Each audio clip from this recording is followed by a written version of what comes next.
එකම හපංකම් මොකක්ද? පින්නතනේ බීලා අපූර්වට පාර එනවා විත්තියක්වත් නැහැ. පොලිසියෙන් ඇල්ලුවත් පොලිසියට ටෝක් කරන නොබීපු ගානට. මේ මිනිස්සුන්ට යක්කු හැනවනේ ගෙට කඩුල්ලෙන් ඇතුළට ගියපු ගමන්. තියෙන තිරිසංකම් වෙන මොකක්ද? ඇතුළට ගියපු ගමන් හැන රුසිය හැන දස්සයා. හැන චණ්ඩියා. කවුරු ඉස්සරහද? බිරිඳයි දරුවෝ ඉස්සරහ. ඒවා හරි බාල වැඩ. කසාද බිරිඳට තඩි ගහන්න මොන ගෑනු ගතියක්ද ඒක? සමහර තාත්තලා ඉන්නවා මේ එහෙම නැතුවද මං කියන්නේ අර බොහෝ පැතිවල වෙන විදිය මොන පැතිවල ආපුහා පින්නතුනි දරුවන්ට කැත විදියට බයිනෝ. කොහොමද බයි? සමහර කොල්ලෝ කියනවා හාමුදුරුවනේ අරක මරන්න හිතිලලු තියෙන්නේ.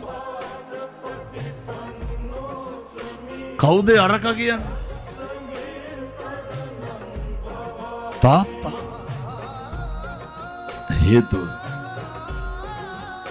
දන්න කාලේ ඉඳන් හාමුදුරුවනේ තාත්තා අම්මට තඩි ගහනවලු. දන්න කාලේ ඉඳන් කුණුහරුප කියනවා. අද ඉඳන්වත් පුරුදු වෙන්න. මං කියන්නේ මේ පැත්තවල එහෙම අඩු වෙයි. ඔය ගෙවල් වල කුණුහරුප කියන්න එපා. ගෙවල් වල කිසි කෙනෙකුට තාතෝ කියලාවත් කතා කරන්න එපා. ගෙදර ඉන්නේ අම්මයි තාත්තයි දරුවෝයි විතරයි. ඔය 4-5 දෙනාට ඉස්සනසීමෙන් ඉන්න බෑ. ඒ 4-5 දෙනාගේ මොකවත් බෙදා ගන්න ඔට්ටු වෙනවද? නෑ. අනෙකට ගරු කරන්න පුරුද්දක් නැතිව තව පොඩි ප්‍රශ්නයක් තියෙනවා.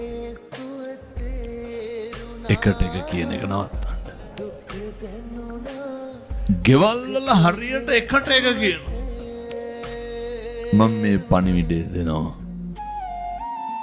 කසාද බඳින්න ඉන්න තරුණ තරුණියන්ට. මං කොල්ලොන්ටත් කියනවා ඔය මම මේ කියන ටික කරන්න බැයි නම් බඳින්න එපා.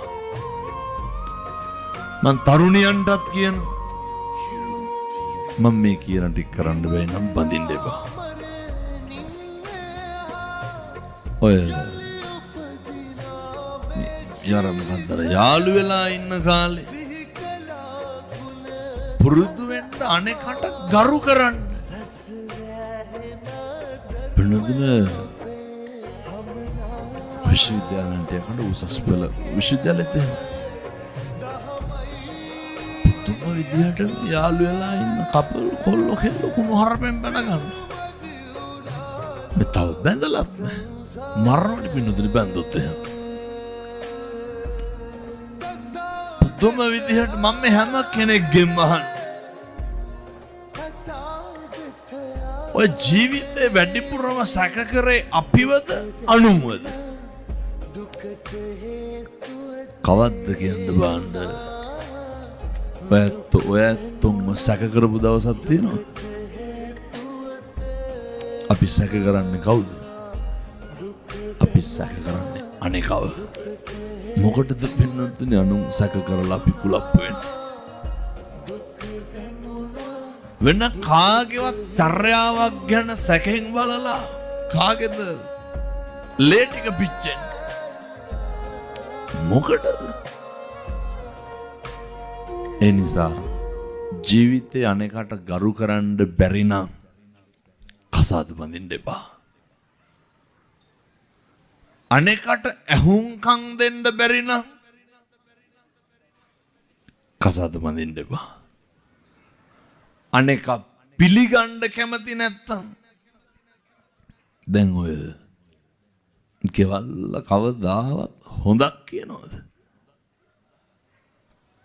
ගෙවල් වල අගය කිරීමක් තියෙනවද? ගෙවල් වල ඇගීමක් තියෙනවද?